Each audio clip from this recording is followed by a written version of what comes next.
আদম নবী ডাক দে বলে, বাবা শীষ, নবীর সন্তান নবী না হয়া, জান্নাতি হরির স্বামী না হয়া, আখিরি নবীর উম্মত যদি হইতে পারতা, তোমার জীবন ধন্য হইত। নবী মোর পরশমণি, নবী মোর সোনার খনি, নবী নাম ভাবে যে জন সেই তো দোজাহানের ধনী। আমার সাথে পড়েন, নবী মোর পরশমণি, নবী মোর সোনার খনি, নবী নাম ভাবে যে জন সেই তো দোজাহানের ধনী। সে নামে সুর ধরিয়া পাখি যায় গান করিয়া, সে নামে সুর ধরিয়া পাখি যায় গান করিয়া, সে নামে মজনু হলো, সে নামে মজনু হলো মৌলাই আমার কাদের গনি। নবী মোর পরশমণি, নবী মোর সোনার খনি, নবী নাম ভাবে যে জন সেই তো দোজাহানের ধনী। ওই দিন আল্লাহর সামনে কেউ দাঁড়াতেই পারবে না। ভাগ্যক্রমে আমরা একটা রাসূল পাচ্ছি। জোরে কোন, কি ক্রমে? ভাগ্যক্রমে একটা রাসূল পাচ্ছি। আপনারা নাম শুনেছেন আদম নবী, আদম নবীর নাম শোনেন নাই? আদম নবী, ওনার সন্তান হচ্ছে শীষ নবী। জোরে কোন, কি নবী? ওনার সন্তান শীষ নবী, উনিও নবী। আপনারা বলেন যে এই এলাকায় যদি চেয়ারম্যান থাকে, তার যদি সন্তানও চেয়ারম্যান হয়, ওনার কিন্তু একটা চলাফেরা হাঁটা চলার একটা মোশন আছে, আছে না নাই? আদম নবী, ওনার সন্তান শীষ নবী, উনি কয়েকটা গরম গরম ভাব ওনার ভিতরে, উনি একটা মোশন নিয়ে বসে আছে। তো আদম নবী ডাকতে বলে, বাবা তুমি এরকম মোশন নিয়ে বসে আছো কারণ কি? বলছে, আব্বা আমার মধ্যে তিনটা গরম গরম ভাব। সেরকম কয়টা গরম গরম ভাব? তিনটা গরম গরম ভাব। বলে তিনটা কি? বলে এক নম্বরে আমার বাপ নবী,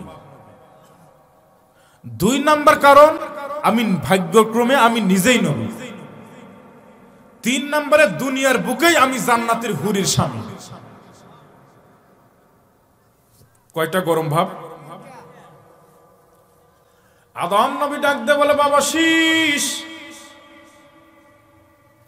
নবীর সন্তান নবী না হয়া, জান্নাতি হরির স্বামী না হয়া, আখিরি নবীর উম্মত যদি হইতে পারতা, তোমার জীবন ধন্য হইত। কারণ আমি নিজে পরীক্ষিত। একটা ভুলের কারণে আল্লাহ পাক জান্নাত থেকে আমাদেরকে বের করে দিয়েছে। একজনকে দিছে জেদ্দায়, আর একজনকে দিছে শরণদ্বীপ। এই একটা ভুলের কারণে কানতে কানতে চোখের গোড়া দিয়ে ঘা হয়ে গেছে। 350 বছর কাদার পরে আকাশের দিকে তাকায় দেখে আল্লাহর নামের সঙ্গে মোহাম্মদ রাসূলুল্লাহর নাম। জোরে কোন সুবহানাল্লাহ।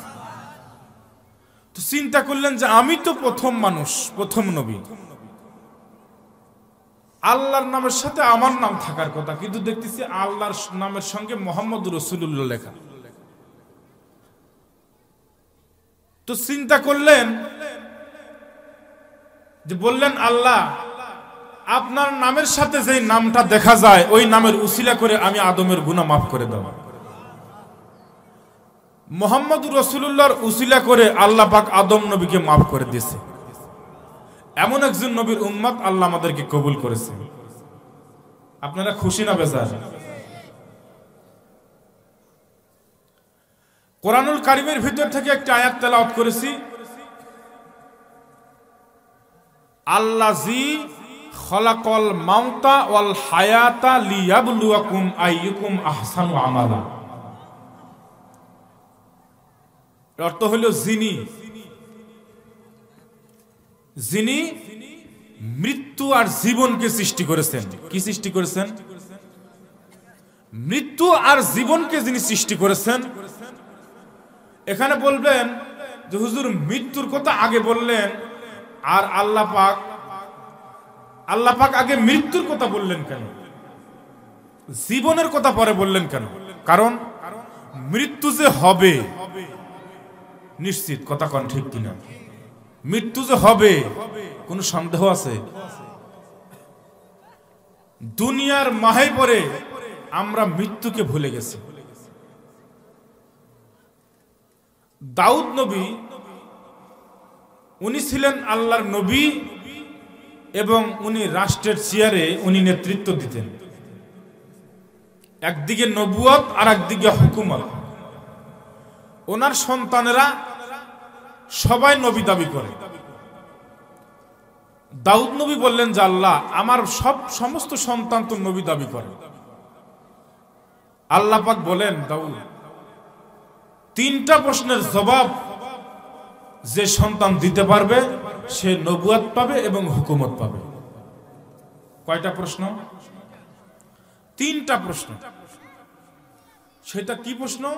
যে কোন সবচাইতে দূরে কোন জিনিস, সবচাইতে নিকটে কোন জিনিস, আর কোন জিনিসের মূল্য নাই।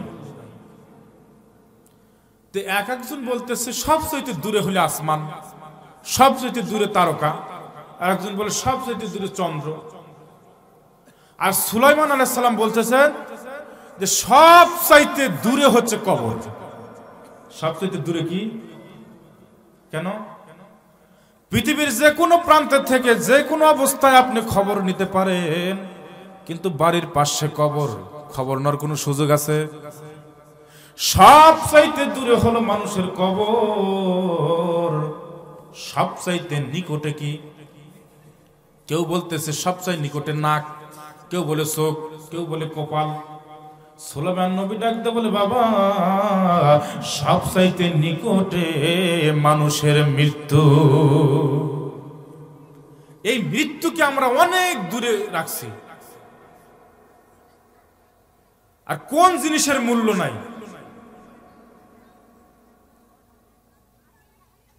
মানুষ যখন মরে যাবে, এই যে আমি বক্তা ওয়াজ করতে আসছি, 2-4 টাকা যাইলেই নিয়ে যাব, কিন্তু হঠাৎ করে যদি মাহফিলে স্টেজের মধ্যে আমি মারা যাই, আপনারা যদি এখান থেকে আমার লাশ নিয়ে যা বাসায় পৌঁছে দেন যে এই নূর মোহাম্মদ হুজুর আমাদের মাহফিলে ওয়াজ করতে করতে মারা গেছে, এনাকে একটু খাটের উপর শোয়াইতে চাই, আর শোয়াইতে দেবে বলে ওনার সিট হচ্ছে এখন বাইরে। কোথায়?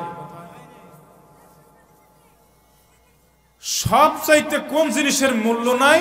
সেটা হয়তো মানুষের মৃত্যুর পরে মানুষের এই দেহের কোনো মূল্য নাই। এই 3টা জিনিসের কি? প্রশ্নের জবাব যে দিতে পারবে সে আল্লাহর নবী হবে এবং হুকুমত পাবে। আমরা মৃত্যুকে অনেক দূরে মনে করি, কিন্তু মৃত্যু একদম নিকটে। মৃত্যু একদম কত নিকটে? আল্লাহর নবী হযরত আলীকে ডাক দিয়ে বলে, আলী মওতকে তুমি কত নিকটে মনে করো? আলী ডাকতে বলছে, রাসূলুল্লাহ আসরের নামাজ আদায় করেছি, আবার মাগরিব ধরতে পারবো কিনা? মাগরিবের নামাজ আদায় করেছি, এশার নামাজ ধরতে পারবো কিনা? এশার নামাজ আদায় করেছি, ফজর ধরতে পারবো কিনা? আল্লাহর নবী ডাকতে বলে, আলী রে মৃত্যু তো এত দূরে না, মৃত্যু এত নিকটে। ডাইনে সালাম ফিরছো আলী, বামে সালাম ফেরানোর সুযোগ পাওয়া কিনা? মৃত্যু এত নিকটে, সেই মৃত্যুকে আমরা অনেক দূরে মনে করি, অনেক দূরে। দুনিয়ার মাহে পরে মৃত্যুকে আমরা ভুলেই গেছি, অথচ মৃত্যু একদম নিকটে। মৃত্যু একদম নিকটে। যিনি আমাদেরকে মৃত্যু এবং জীবন সৃষ্টি করেছেন, লিয়াবলুয়াকুম, পরীক্ষা করবেন। কি দিয়ে পরীক্ষা করবেন?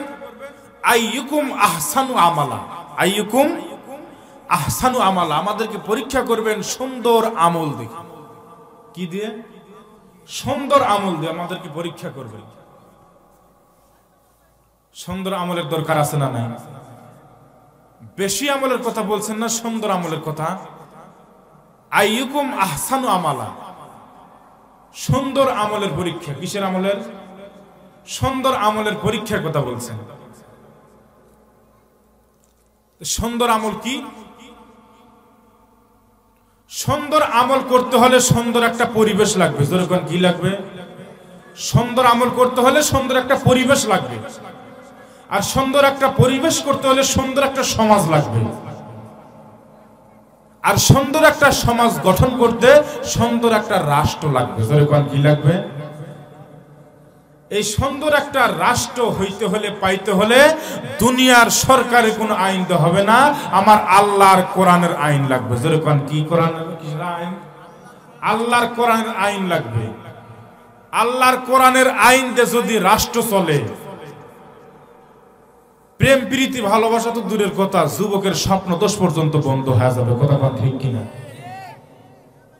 কোরআনের আইন যদি চালু থাকে, বিভিন্ন পার্কে, বিভিন্ন গাছতলায়, বাঁশতলায় প্রেম প্রীতির গল্প করার কোনো সুযোগ নাই। একটা যদি কোরআনের আইন চলে, কোরআনের আইন দিয়ে যদি একটা জেনার বিচার করা হয়, আর যুবকটা পরের দিন যদি ফেসবুকে এই জেনার বিচার যদি ফেসবুকে ছেড়ে দেওয়া হয়, এই যুবকের চোখে যদি একবার পরে, ওই যুবকের জীবনের মধ্যে স্বপ্ন দোষ বন্ধ হয়ে যাবে। কথা কোন ঠিক কিনা? এখন এটা কোরআনের আইন। কিসের আইন? আর বিচার হবে কোরআনের বিচার। আপনারা নাম শুনেছেন ওমর ফারুক, নাম শুনছেন? ইনি কিন্তু আল্লাহর কোরআন দিয়ে রাষ্ট্র চালাইছে। কি দিয়া? এক সময় আবু জাহেলের কথা মোতাবেক আল্লাহ রসুলের গর্দান কাটতে গেছে। আল্লাহ পাক বকরির রাখাল থেকে আল্লাহ পাক ওমরকে মানুষের রাখাল বানা দিয়েছে। জোরে কোন সুবহানাল্লাহ। আইয়ুকুম আহসানু আমালা, সুন্দর আমল, এটা দেখার জন্য ওমর ফারুক মরুভূমির মধ্যে হেঁটে যাচ্ছে, নিজে একা একা, কোনো চান্স লাগে না। ওমর ফারুক আল্লাহর কোরআন দিয়ে দেশ চালাচ্ছে, কে মানে আর কে মানে না, এটা দেখার জন্য, তদন্ত করার জন্য ওমর ফারুক মরুভূমির মধ্যে নিজের তদন্ত করার জন্য বের হয়েছে। যেতে যেতে যেতে যেতে অনেক দূরে যাওয়ার পরে দেখতেছে 10 বছর মতান্তরে 11 বছর বয়সের একটা বালক উট আর দুম্বা চড়াইতেছে। যেরকম কি চড়াইতেছে? যাদেরকে আমরা রাখাল বলি। দেখার পরেই সর্বপ্রথম ওমর রাখালকে আগে সালাম দিলেন। যেরকম কি দিলেন? সর্বপ্রথম আগে সালাম দিলেন, আসসালামু আলাইকুম ওয়া রাহমাতুল্লাহ। রাখাল ভাই, ওমরের সালাম শুনে 10 বছর মতান্তরে 11 বছরের রাখাল সালামের জবাব দিচ্ছেন, ওয়া আলাইকুম আসসালাম ওয়া রাহমাতুল্লাহি ওয়া বারাকাতুহু, আহলান সাহলান মারহাবান। ওমর চিন্তা করলেন, আল্লাহ, 10 বছরের বালককে আমি সালাম দিলাম আসসালামু আলাইকুম ওয়া রাহমাতুল্লাহ, কিন্তু রাখাল জবাব দিবে ওয়া আলাইকুম আসসালাম ওয়া রাহমাতুল্লাহি ওয়া রাহমাতুল্লাহি ওয়া বারাকাতুহু ওয়া মাগফিরাতুহু ওয়া জান্নাতুল ফিরদাউস। কিন্তু এটা না বলে রাখাল বলতেছে আহলান সাহলান মারহাবান। সঙ্গে সঙ্গে আমার রাখালকে ডাক দিয়ে বলে, ভাই রাখাল, আমি আপনাকে সালাম দিলাম আসসালামু আলাইকুম ওয়া রাহমাতুল্লাহি ওয়া বারাকাতুহু, আর আপনি আমাকে জবাব দিলেন ওয়া আলাইকুম আসসালাম আহলান সাহলান মারহাবান। আমি আহলান সাহলান মারহাবান তো বুঝলাম না। আমার সঙ্গে সঙ্গে 10 বছরের বালক ডাকতে বলতেছেন, পথিক, আপনি বুঝবেন না? আপনি কি মুসলমান না? সঙ্গে সঙ্গে রাষ্ট্রপতি পরিচয় না দিয়ে বলতেছেন, অবশ্যই আমি আল্লাহর একজন মুসলমান। জোরে কোন সুবহানাল্লাহ। রাষ্ট্রপতি পরিচয় গোপন করে বলতেছেন, আমি পথিক। রাষ্ট্রপতি কোরআন দিয়ে দেশ চালে, এরপরে নিজের গোপন পরিচয় গোপন রাখছে। বলে, কেন আপনি বুঝবেন না? আপনি কি মুসলমান না? আমার ডাক দিয়ে বলছে, রাখাল ভাই, অবশ্যই আমি একজন মুসলমান। বলে, আপনি মুসলমান হবেন, তাইলে আহলান সাহলান মারহাবান কেন বুঝবেন না? আমার ডাক দিয়ে বলে, রাখাল ভাই, আমার জীবনে কোনোদিন আহলান সাহলান মারহাবান শুনি নাই। বলে, আপনি কি শিখতে চান? বলে, অবশ্যই আমি শিখতে চাই। বলে, ইয়াজলিস, তাহলে বসে যান। রাষ্ট্রপতি রাখালের কাছে আহলান সাহলান মারহাবান অর্থ বুঝতে চায়। সঙ্গে সঙ্গে রাষ্ট্রপতি রাখালের পাশেই বসে গেছে। বলে আপনি কি আহলান সাহলান মারহাবান শিখতে চান? বলে অবশ্যই আমি শিখতে চাই। বলতেছেন এই মরুভূমির ভেতরে আমি আপনাকে কোনোদিন দেখি নাই, আপনিও আমাকে কোনোদিন দেখেন নাই। সর্বপ্রথম আমি আপনাকে দেখলাম আর আপনি আমাকে সর্বপ্রথম দেখলাম। আপনি আমাকে সালাম দিলেন, আসসালামু আলাইকুম রাহমাতুল্লাহ রাখাল ভাই, আর আমি আপনার জবাব দিলাম ওয়া আলাইকুমুস সালাম ওয়া রাহমাতুল্লাহি ওয়া বারাকাতুহু। আহলান সাহলান মারহাবান দিয়েছি, কারণ আপনি আমাকে কোনোদিন দেখেন নাই আর আমি আপনাকে কোনোদিন দেখি নাই। আমি আপনাকে আহলান সাহলান মারহাবান দিয়া আপনাকে স্বাগতম আর শুভেচ্ছা জানাইলাম।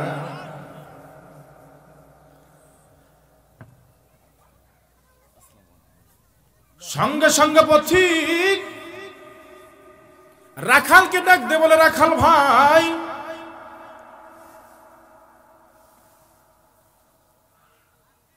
আমি পরিচয় দিবার চাই।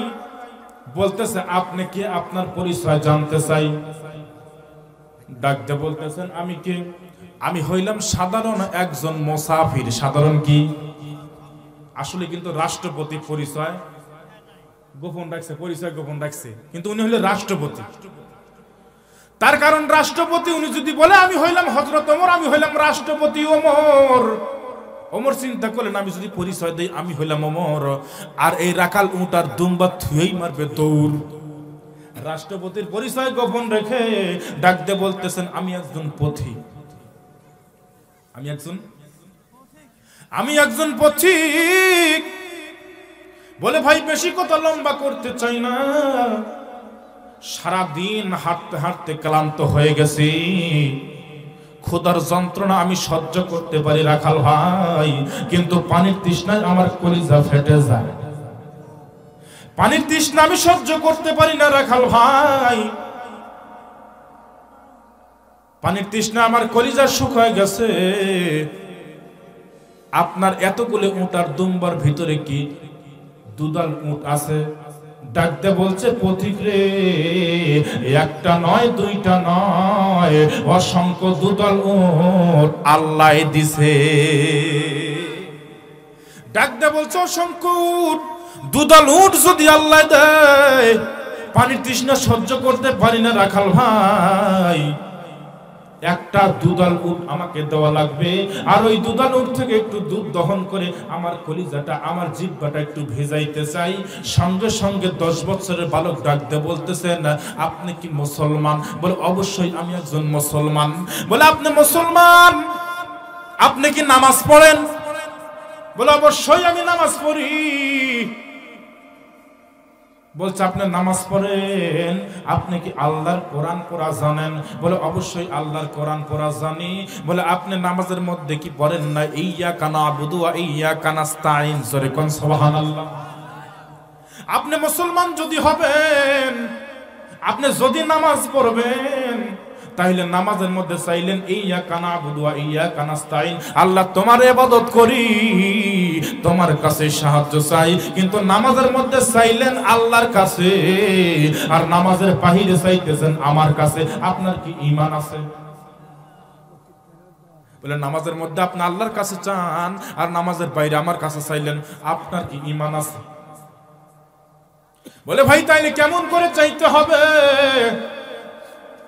10 বছরের রাখাল ডাক দেয় বলছে পথিক, তুমি তো অবশ্যই জানো আমি একজন রাখাল,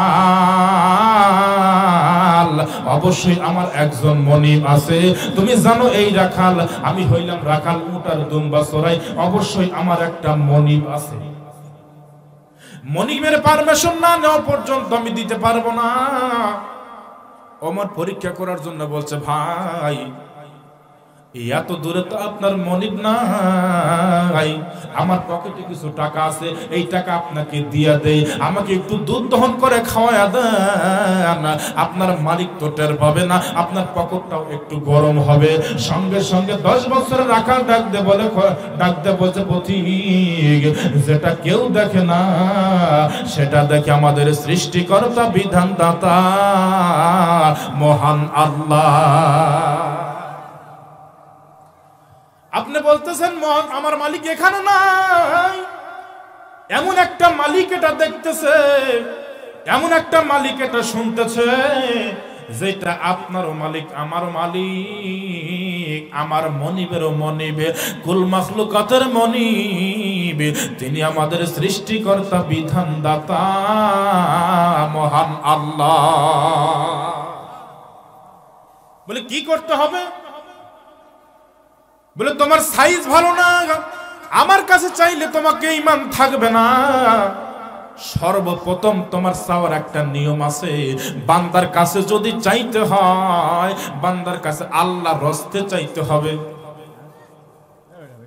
তুমি জানো কেমন করে চাওয়া লাগে? এটা কি তুমি জানো না?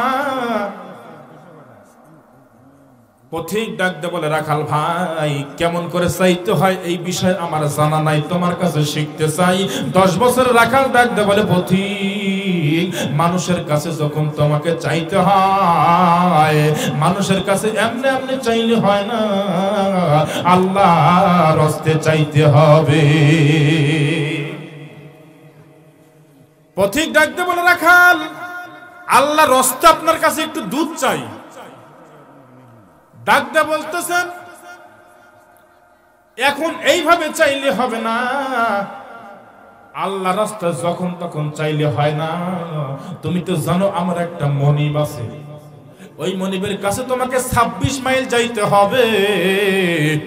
মনিবের কাছে 26 মাইল দূরত্ব আছে, মনিবের কাছে যাইয়া আপনাকে আল্লাহর রাস্তে চাইতে হবে। বলছি এত দূর আমি যাইতে পারবো না।